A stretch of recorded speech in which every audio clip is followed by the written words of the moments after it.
But now we cross our attention over to Mauritius, where we speak to Patrice Robert. He's the CEO of IBL Seafood, about the seafood business in Mauritius and his company's expansion plans. Thank you so much for joining us today, Patrice. Perhaps if you enlighten us on the fishing opportunities that have been presented to you by a country like Mauritius. Well, the seafood industry in Mauritius, in fact, started hello? We can hear you loud and clear. Go ahead, Patrice. Okay. The seafood industry in Mauritius, in fact, started up in 1967. IBL was one of the pioneers, and at the time started up operations in fishing with a local company of the name of Happy World and a Japanese company. Then in 1972, we started up the first cannery in Mauritius in partnership with the Mitsubishi Group. Now, since then, there hasn't been a huge amount of growth up until about 8 or 9 years ago, where IBL committed to a second wave of investment to really boost up the seafood industry on the island. So we committed about $200 million in investments that went into cold stores, a second tuna factory, a fish meal and fish oil factory, but also a shipyard for shipbuilding and ship repairs. So the industry today employs about 5,000 people directly, and many other jobs have obviously been created indirectly. And Mauritius is a leading exporter of seafood products to the European Union as well as the US.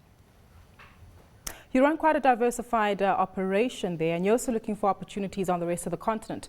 I understand Gabon is your first starting point. Where else are you looking to go from there? Well, in the Indian Ocean, fishing capacity and supply is pretty much equal to production capacity at the moment. So as regards the Indian Ocean, we believe that we've pretty much grown as much as we could. And really, in this part of the world, the name of the game in the next few years will be sustainability. So IBL is working very, very closely with governments, NGOs, and other parties to really ensure that sustainability is there.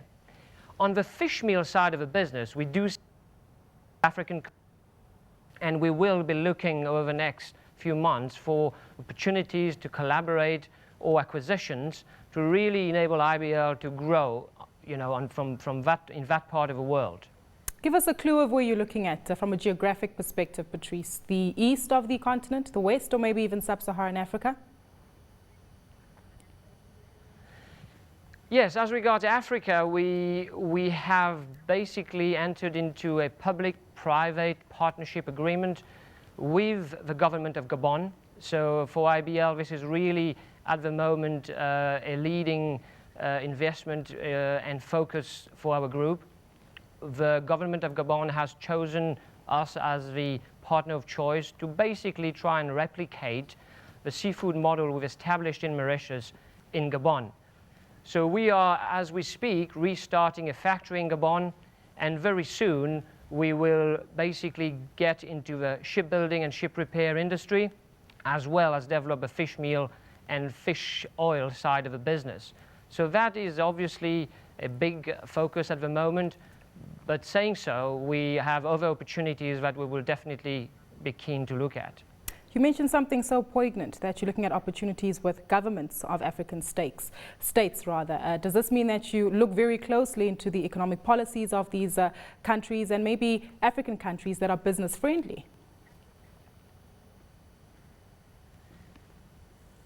Sorry, I apologize. Could you repeat your question? I couldn't hear you very well.